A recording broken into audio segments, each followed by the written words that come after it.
Hello everyone. Hi. This is supply chain management and logistics. In the last class, I explained about how to measure the product availability by calculating cycle service level and fill rate. Today, I will continue to talk about the safety stock. So let me get my note first.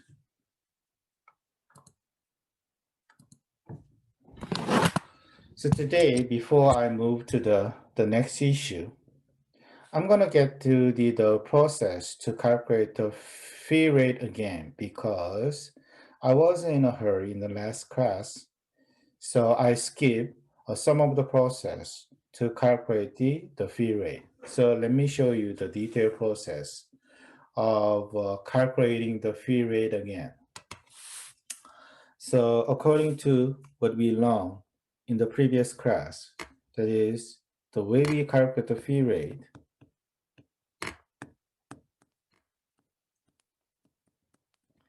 is just 1 minus expected shortage per cycle divided by Q, the order quantity. So we have to calculate the expected shortage per cycle, but the how we can calculate the expected shortage per cycle is just minus the safety stock and multiply by 1 minus capital Fs. Capital Fs here is the standard normal cumulative distribution function.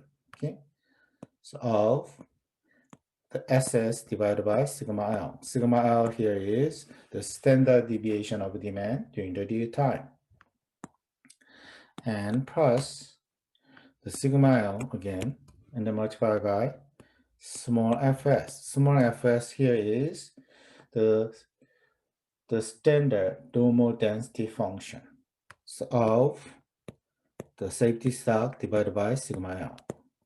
Okay. And then the example 12-3. This is the example we handled in the last class. That is, with the given information, that is, the expected shortage per cycle is just using the formula, okay, and just plug the information here.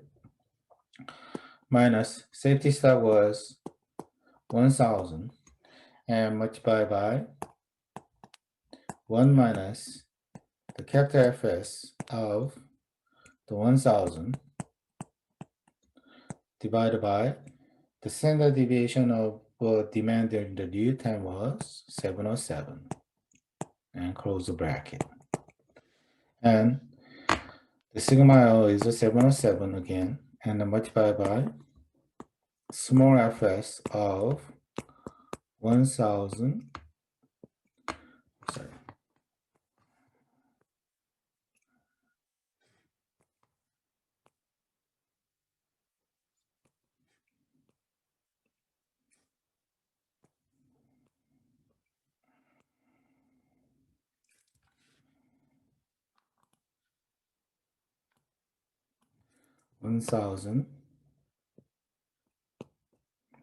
Divided by 707. Okay. So according to my calculation, 1,000 divided by 707 is just a 1.41. Okay. And then let me have some space here.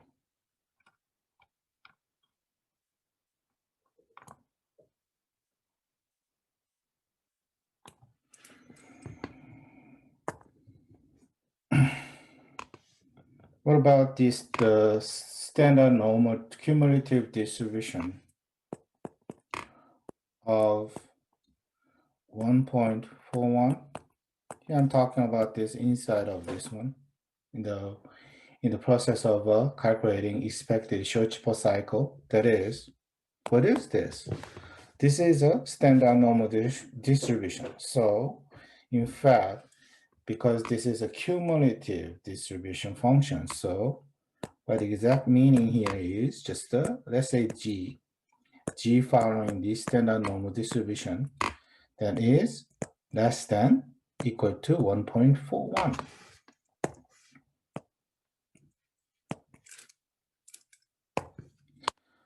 1.41. So how can we get this? Yeah, I already explained that, especially when I explained about the statistics before, okay? So we can get this from the standard normal distribution table, okay? So let's get to the standard normal distribution table. So according to this, 1.4 here and 1.41 is here. So the probability you can get from this table is 0.4207, okay? So this is a 0.4207. Is it right? No, it's not. Okay, why? Because according to this original, the probability, this is not starting from the zero. But on the other hand, the normal standard normalization table that we have here is starting from the zero. So in fact, this one is greater than or equal to not a zero minus infinite. The limits in the bottom. Okay. So what we missed here is another half. Okay, another side of half of entire the standard normal distribution. What is that? 0.5. So it should be 0.9207, not a 0.4207. Okay. So this is coming from the standard.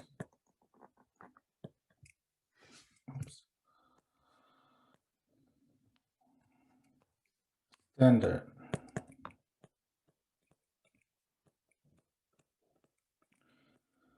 normal distribution table.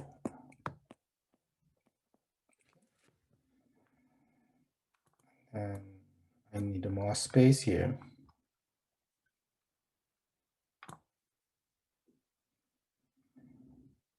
Okay, what about the small fs? This is a standard normal density function, okay? So this is different from the previous one. Okay? But I already gave you the formula. What was that? According to the formula, I gave you the null S class. That is 1 over the 2 pi square root and multiply by exponential of minus 1.42 square and divided by 2. So continue. Is just 1 over 2. The pi is just a 3.14159 in square root. Okay.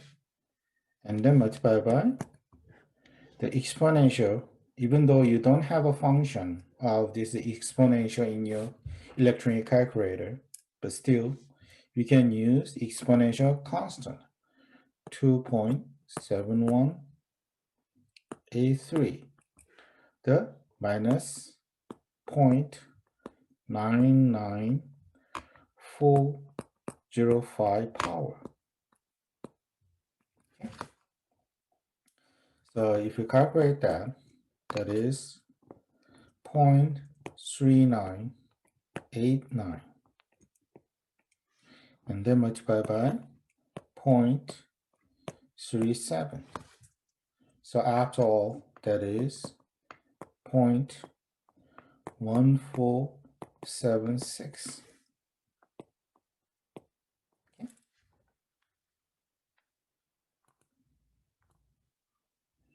So once you get this, it's going to be easy in the next one, okay? So after all, so expected shortage per cycle is minus 1000 multiplied by 1 minus 0.9207 and plus 707 multiplied by 0.1476, okay? And then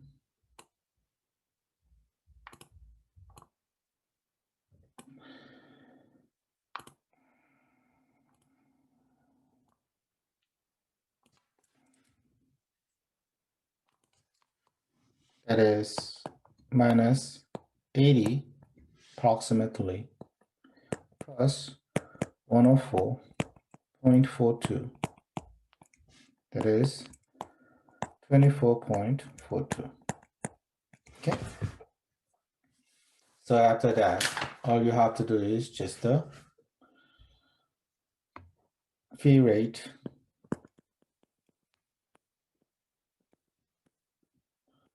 is just the Q minus expected shortage per cycle and divided by Q. So Q was 10,000, just total quantity, okay, minus 24.42 and divided by 10,000. Okay, so that is after all 0.9976. Okay, so according to that, the system has the fee rate is on 99.76%. Okay, so that's all. Okay, that's all about the fee rate. Next thing to do is this evaluating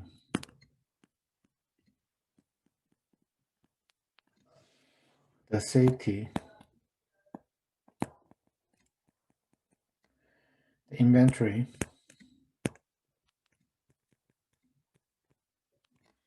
given the desired cycle, service level,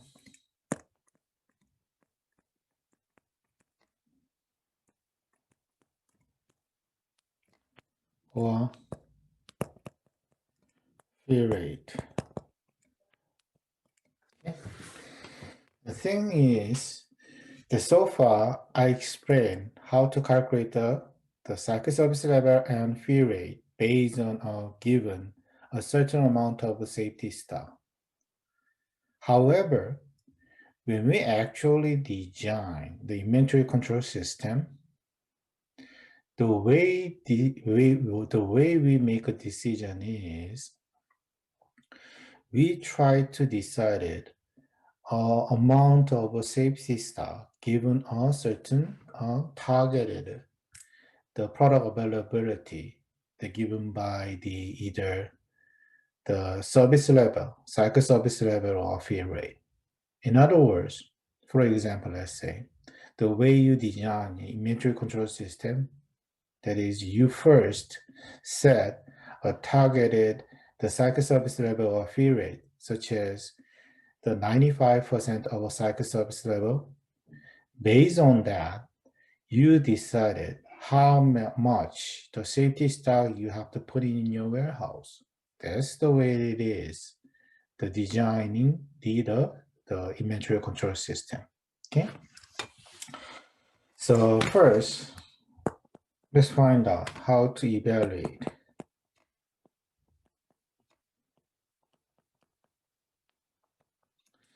Evaluating required.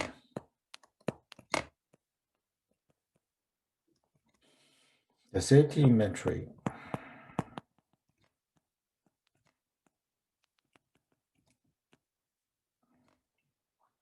given desired cycle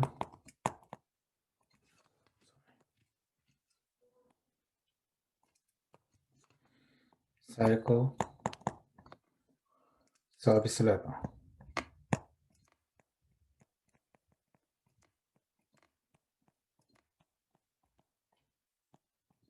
Okay. So here we try to drive out the way that is to get the certain the amount of safety stock. We have to put in a warehouse based on a targeted cycle service level. Okay. So let's say cycle service level here, CSL is just a desired. This is a targeted. The cycle service level you want to have, such as either 95% or 99%.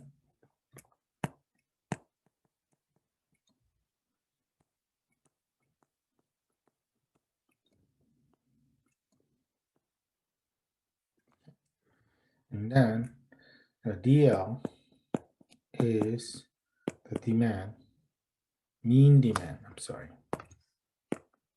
average demand.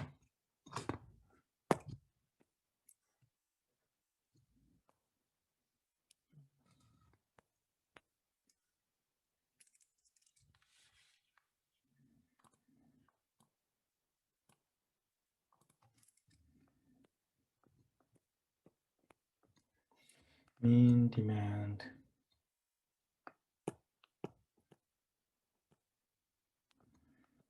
during the lead time. And sigma L is just a standard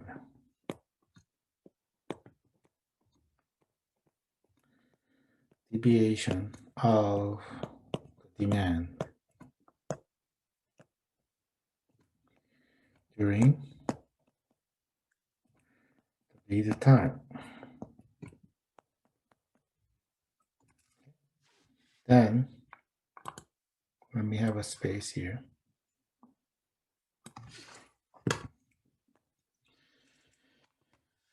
that the way you decided real point is just the average demand during the due time plus the safety stock.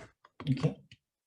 And then according to the definition of the cycle service level is it's just probability that the demand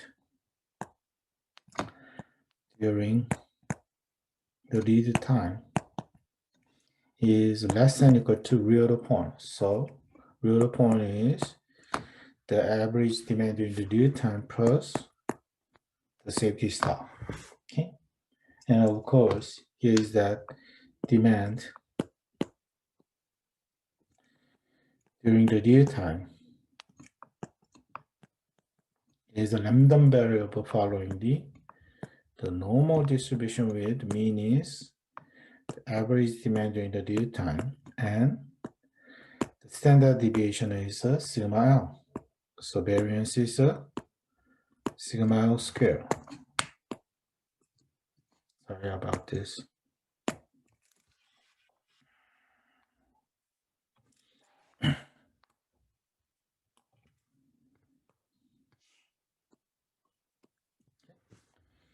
And then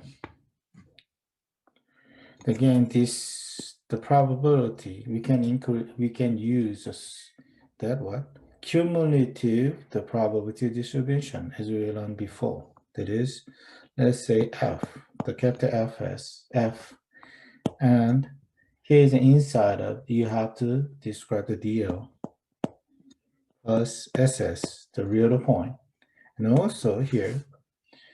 Whenever I said is we describe the normal distribution, you have to indicate two things. What is that? The mean and the standard deviation, the variance. So the DL, the average, and sigma L, the standard deviation. Okay, so that is cycle service level. Okay, and then what we should is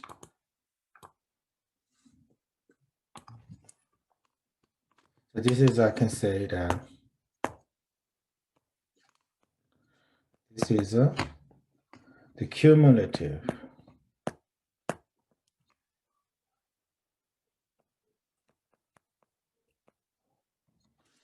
normal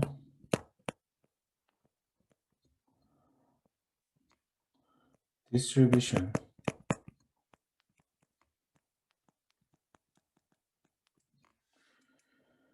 with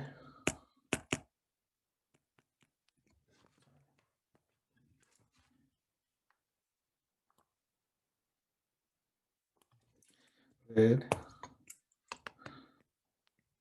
mean of DL and standard deviation of sigma L. Okay, and then here, that is, I'm trying to drive out this safety stock. So in the end, I'm going to get the what is how much safety stock we have to have, either based on the desired so cycle service level. So here, I'm going to get out this DL plus the SS out of this the function. So let's say DL plus SS equal to, so become the inverse function of this cumulative normal distribution. Okay, so that is cycle service level. Still, I have to indicate a mean standard deviation. Okay, now it become inverse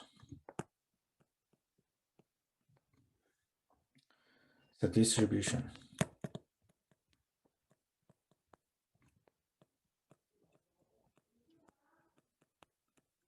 Okay, and then now all I have to do is the safety stock is just the inverse the normal distribution function of the cycle service level, and the mean is a DL, and sigma L is the standard deviation minus the DL. Okay, need more space here, and then safety stock become here. Because it's harder to get this inverse the normal distribution functions, and then so that's why I again change into the standard, the normal distribution function, that is Fs inverse, that is cycle service level, and multiply by the sigma L. Okay. So here, this one is just inverse cumulative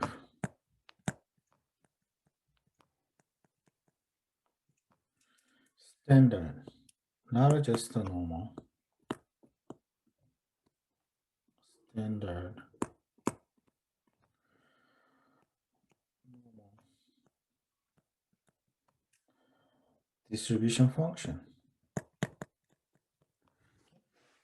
So at this time, because this is a standard normal distribution, so I don't have to indicate the mean and the standard deviation. Why? Because under the standard normal distribution, mean is always 0 and the standard deviation is always 1. Okay, so that's the way you can get the safety stock based on a given a certain cycle service level. Okay, so question is, how can we get this inverse, the standard cumulative standard normal distribution? Yeah, again, this is standard normal distribution. So you can use the table, the standard normalization table, to get to this inverse cumulative standard normal distribution. Okay, so how can you do that? All you have to do the change, just switch the way you look at the table. Okay, so when we take a look at the table in the previous cases, that is, we try to get the specific probability based on under certain z value. Okay, but on the other hand, at this time, I just try to looking at the in the opposite way. That is, what we try to get is g value based on the certain probability. Okay, so all you have to do is just take a look at the probability inside of table and get the corresponding the g value. For example, let's say the targeted psychosurface level is 85%. And what's the inverse cumulative, the standard normal distribution of 0.85? How can I get this? Yeah, you have to take a look at the standard normal distribution table. Okay, so take a look at that. At this time, the way you look at it is exactly opposite way you're looking at in the previous case. In the previous cases, we try to get the probability inside of this table based on a given g value. Okay, but at this time, what you have to look at is the inside of this table first, and then find out which one is close to the 0.85. So take a look at that. Which one is close to the 0.85 among all these the probability inside of this table? In fact, you are not able to find it. Why? Because this again table showing you probability starting from the 0. Okay, so in fact, when I say it's a 0.85, the g is supposed to be starting from the not a 0, from the minus infinite. Okay, so in fact, the probability you have to looking at, okay, inside of this table is actually not a 0.85. Instead, is a 0.85 minus 0.5, that is 0.35. Okay, so where it is probably between this number, that is 0.3485 and 0.3508. So which one is closer? I think this one is 0.3508. Okay, so the g value I'm looking for is 1.04.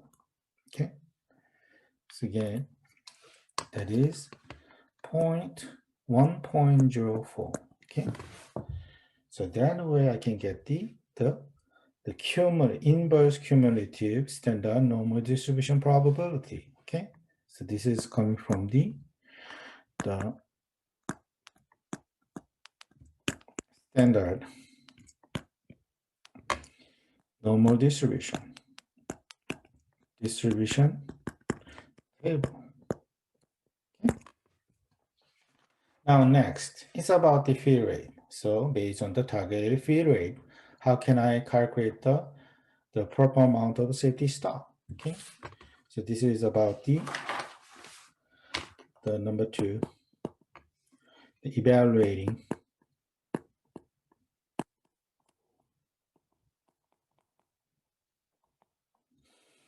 required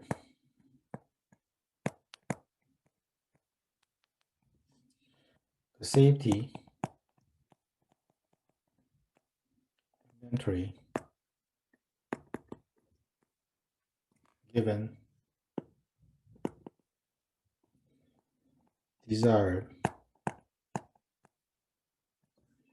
fill rate.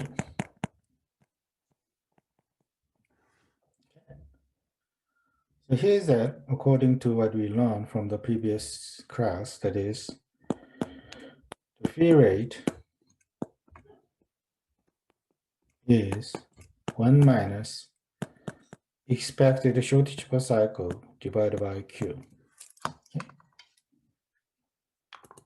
And then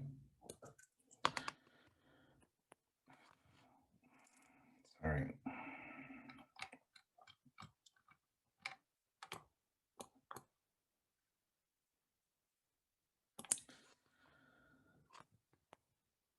The expected shortage per cycle. I just drive out this expected shortage per cycle, this part, from this original formulas, that is become 1 minus feed rate and then multiply by Q.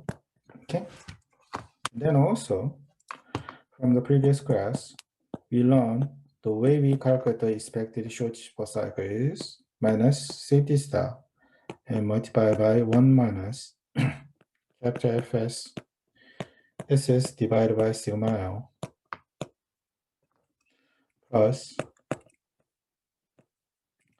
sigma L and multiply by small fs and SS of sigma L. Okay. Then what we can do is just a product because these two things is the same. So just connect it with these two parts. Okay. So that become just 1 minus the feed rate and multiply by Q is minus SS. I just copy that, the two formula.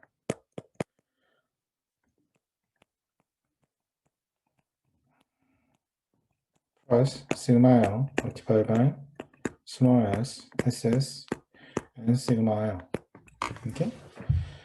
So here it is, that is, I'm trying to drive out what is SS here. But on the other hand, unfortunately, okay, we cannot get this, the closed form of a SS, the safety stop. Why? Because in fact, SS is not outside of here. It could be inside of a function of the cumulative, the standard normal distribution function, and also the standard, the normal density function.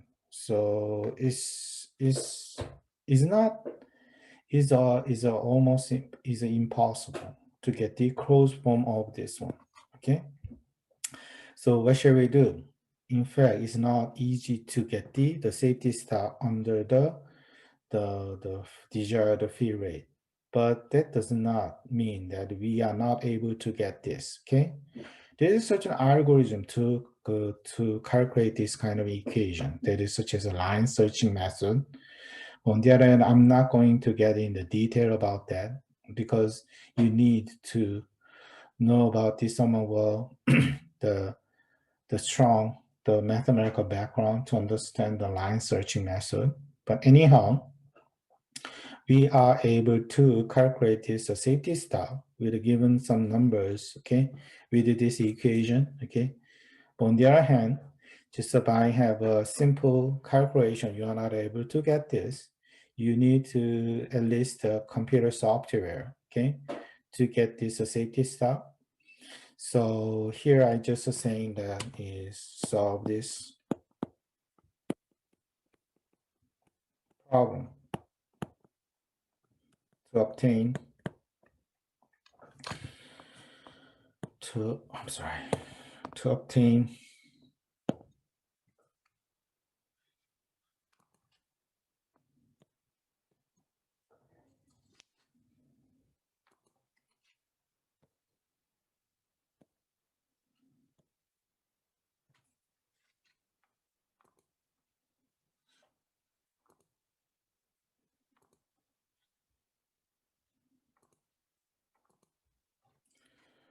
obtain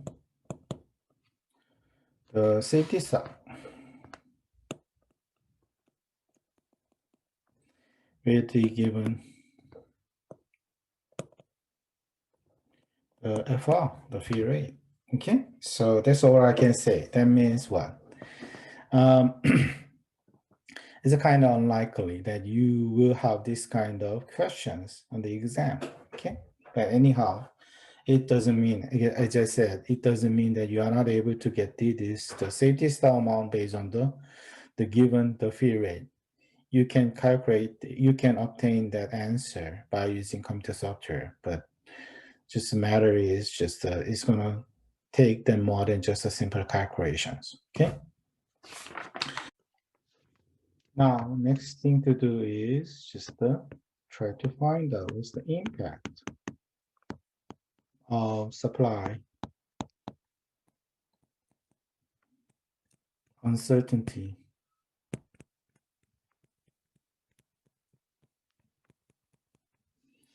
on the safety stock.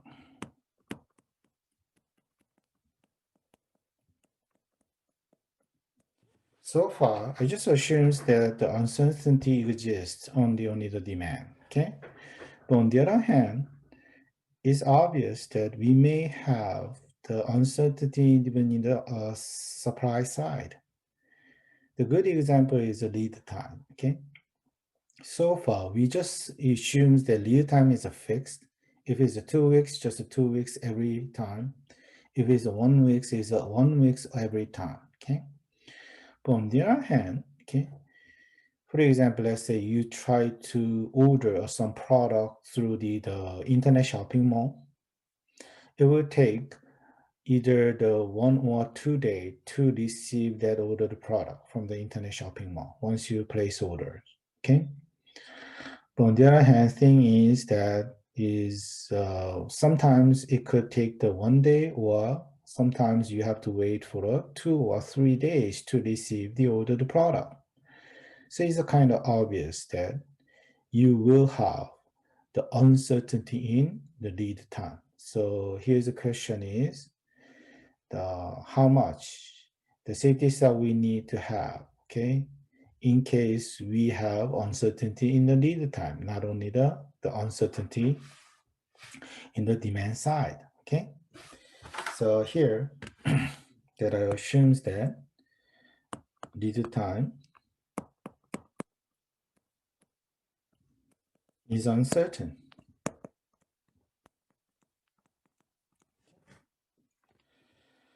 So let's say D is just the average demand during the certain time period, okay? So it can be a weekly demand or daily demand or monthly demand, okay? And sigma D is just a standard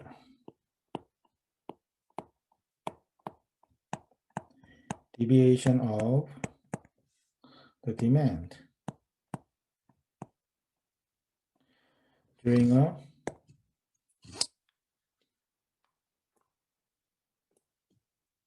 certain time period.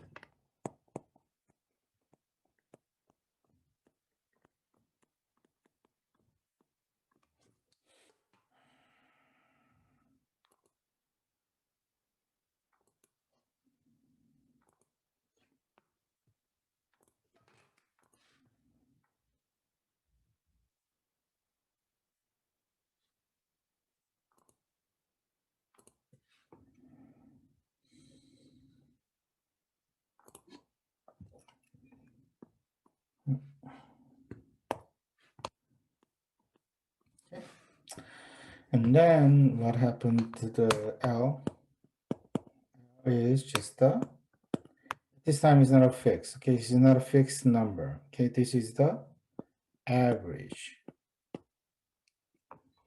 the lead time for replenishment.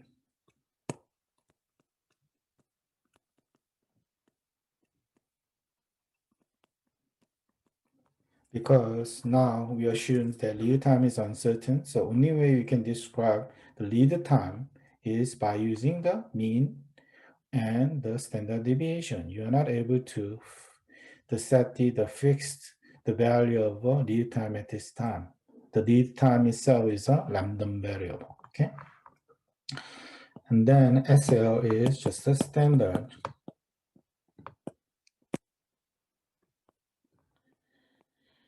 deviation of not a demand, this is a lead time. Okay. Then what happened here is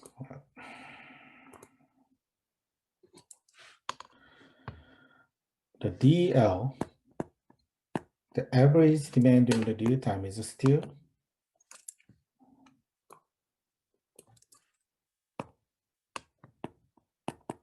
just the average demand during certain time period multiplied by the average of demand or average of the lead time.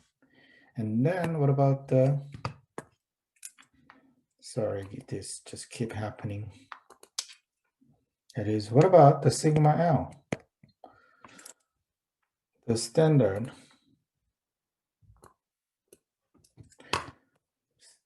deviation of a demand, okay, during the due time is a little bit complicated formulas we need, but let me just write down here first. That is N multiplied by sigma D square plus the D square multiplied by SL square and square root of them, okay? So let me get the example. This is from the textbook page, I'm sorry. This is this example from the textbook. That example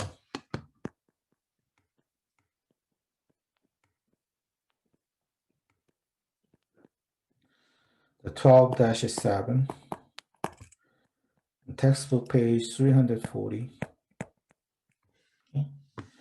And the given information is annual demand is I'm sorry, average demand is 2500 and sigma D, the standard deviation of demand is 500. Okay, and the lead time is the 7 days.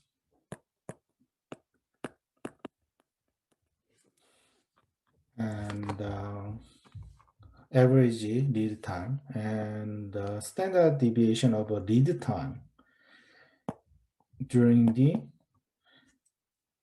I'm sorry, the standard deviation of lead time is just simply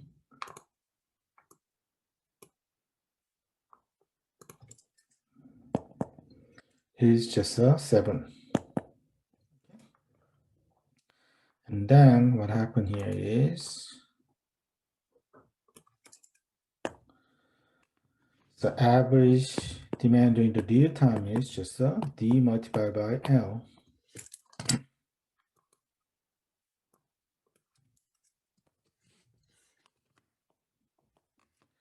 And that is 2500 and multiply by 7. That is 17,500. Okay.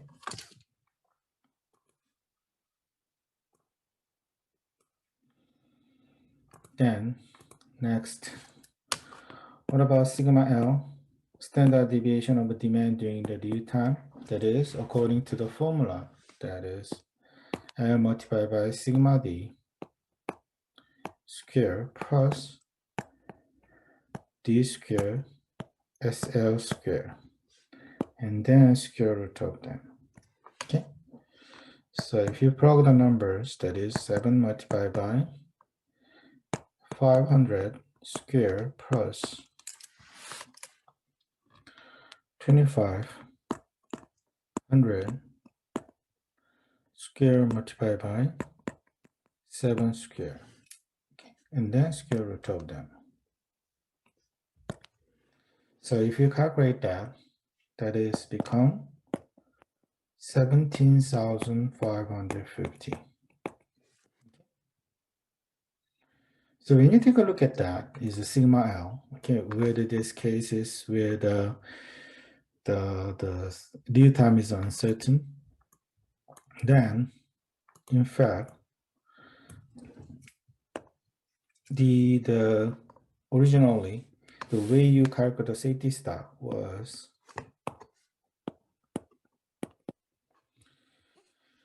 inverse standard normal distribution function of cycle service level, okay, and then multiply by sigma L. Okay, so because of this, the sigma L, okay, and Previously, where you calculate the sigma L was just with certain lead time. Sigma L was just the sigma D and multiplied by square root of L. Okay, but now without certainty, the certainty about the lead time, sigma L is this one, L multiplied by sigma D square plus, sorry,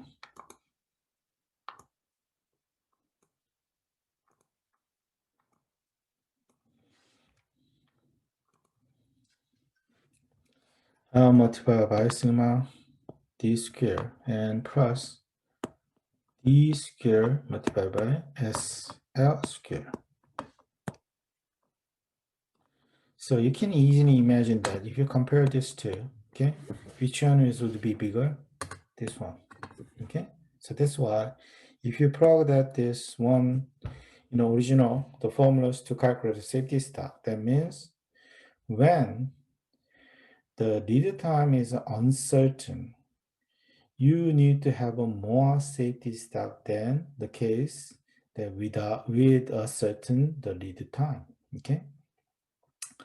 So that's why suddenly you can easily evaluate the impact of the uncertainty in the lead time on the safety stock, okay? So if you find out the lead time is so uncertain, then that much you have to prepare enough amount of safety stock, even more than when that lead time uncertainty is small, okay?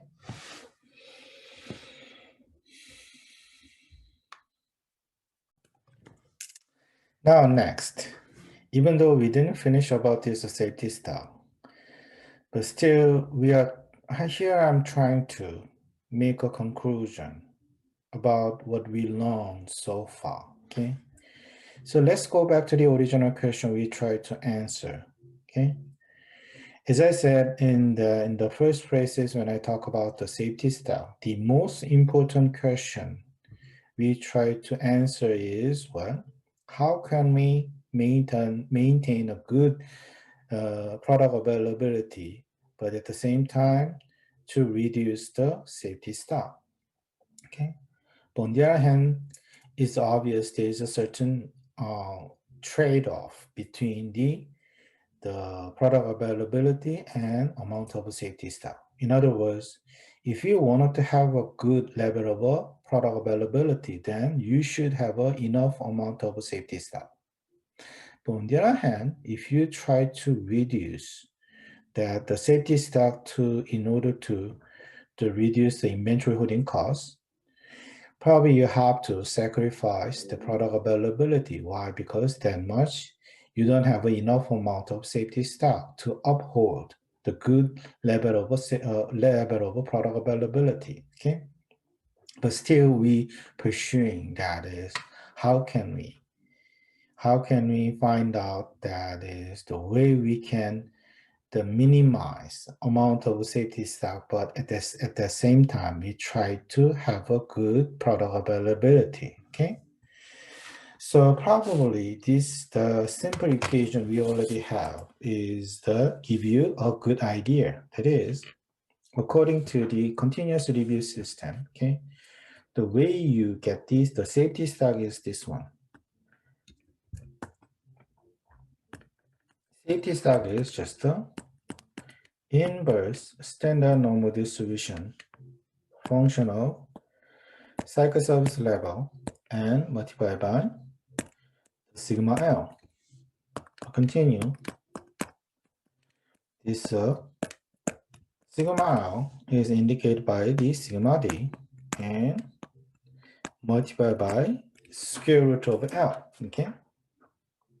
So here's the idea is we try to not touch this cycle service level, okay, and try to decrease this safety stock amount, okay, without the changing cycle service level, no matter what that is, okay? Let's have a good cycle service level like a 99% or 95% at least, okay?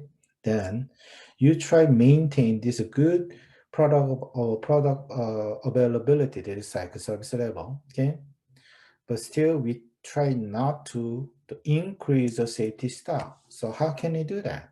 Yeah, only leftover is just these two things, okay? So that is the standard deviation of a demand and also the lead time. So here's that. Let me just write down to reduce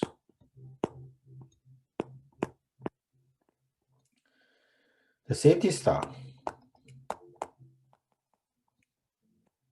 level in a way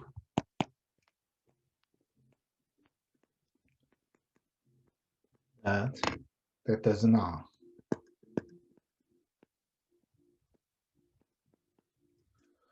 decrease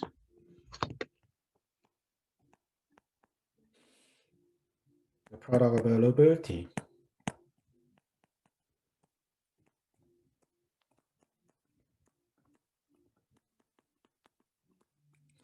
It's just a two thing.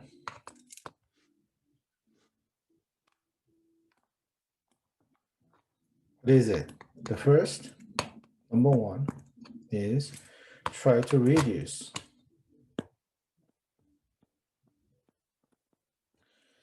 the supply.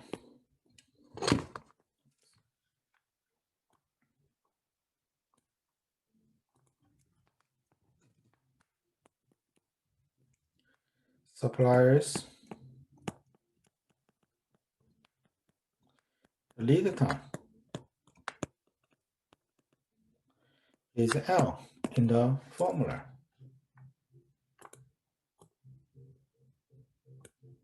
Okay. So if the lead time decrease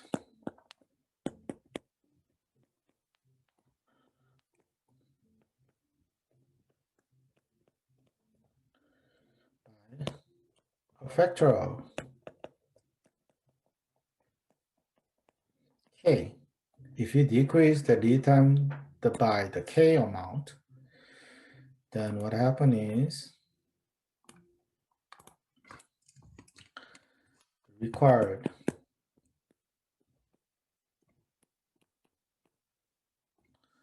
the safety inventory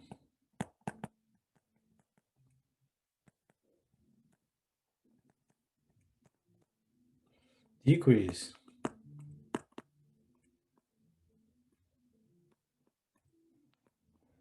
by a factor of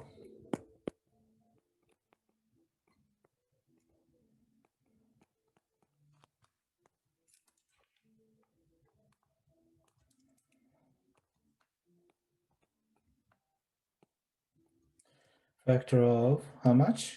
Yeah, because it's inside of this, the square root is a square root of K, okay? But there's another way to reduce the safety stock. What is that? To reduce uncertainty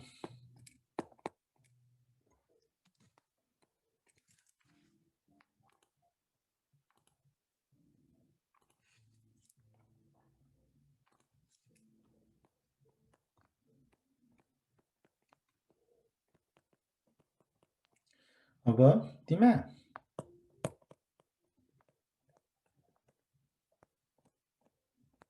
That is a notation of a sigma d in the formulas. Okay. So here then continue. If the sigma d is the reduced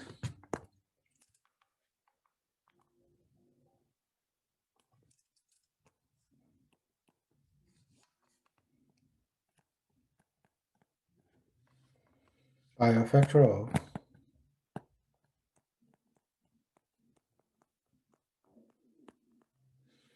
K, then the required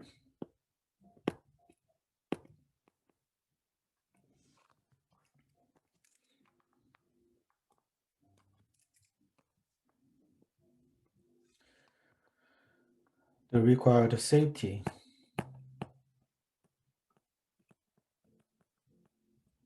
Inventory.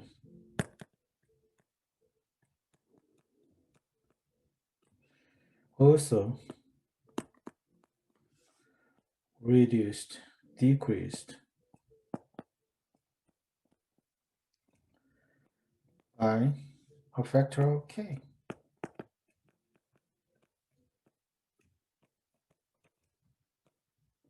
Okay. So in fact, this is a good thing, okay, to know that. Why? Because we get the idea that even two ways to maintain a good product availability, but at the same time, the save the inventory holding cost by reduce the safety stock. Okay, so this is the answer we try to get from the original question we have in the first place. Okay,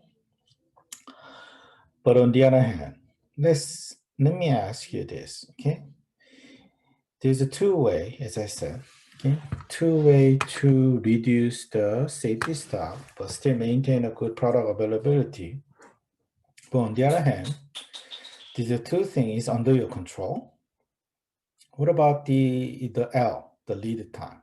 Yeah, obviously, by reduce the lead time, you can reduce the safety stock amount, but you don't have to sacrifice the product availability. But who control the lead time?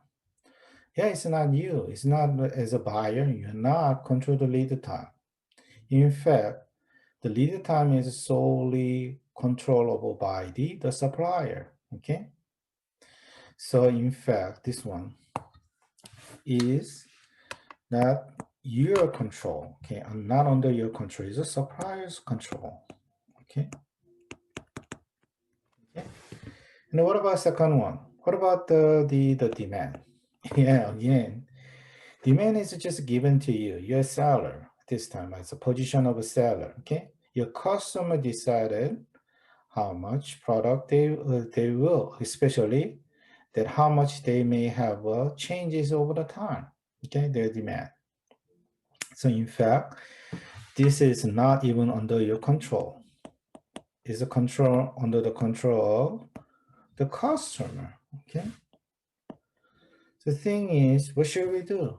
Okay, here's that idea. That is, if I talking about the problem, okay, the way you does reduce the safety stock but maintain a good product availability in the perspective of a single company, then probably we cannot do anything about that. Okay, why? Because there's a lead time and also the demand is not under your control.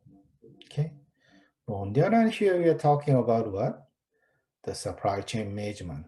Yes, fortunately, we assumes that we can control the entire supply chain. At least we can cooperate with our customer and also supplier. So here's the idea is that again about the supply chain coordinations. Okay. So how can I have maintain a good product availability, but at the same time, to reduce the safety stock? You should cooperate with your customer and your supplier. Okay. What about the supplier? Yeah, in order to reduce the lead time, that's my goal as a buyer. Okay. Probably you made a strong contract with your supplier. Okay. So once the supplier provide that good service here is a short lead time. He can deliver the product within a short time and so you can receive that ordered product right away, then probably you provide incentives, okay, and have a good strong contract to make your supplier can deliver the product quickly. That way that you can reduce the lead time, so that way you can maintain a good product availability, but at the same time reduce the safety stock amount. And what about customer? It's about the demand, especially the variance. What about variance? It's not about just the volume of demand, okay? Not just the number of a product the customer order. This is about the how much they change over the time, their demand. Okay. So what you want is not just a small or large amount of demand. You want the constant amount of demand over the time. So how can you do that? Again, this is you get the cooperations from the cooperations with your customer. Okay. You probably provide incentives once your customer place order very constant amount over the time.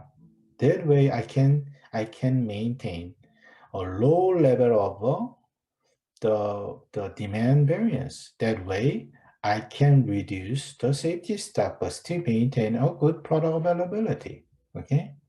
So key idea here is you have to cooperate with your supplier and customer to reduce the safety stock, still maintain a good product availability. That's the kind of, I can give you the answer to the original question in the first places, okay? Okay, so I think I spent a lot of time today, so let me just stop here and continue with the safety stock again, okay? In the next class, okay? So that's it for today. See you next time. Bye.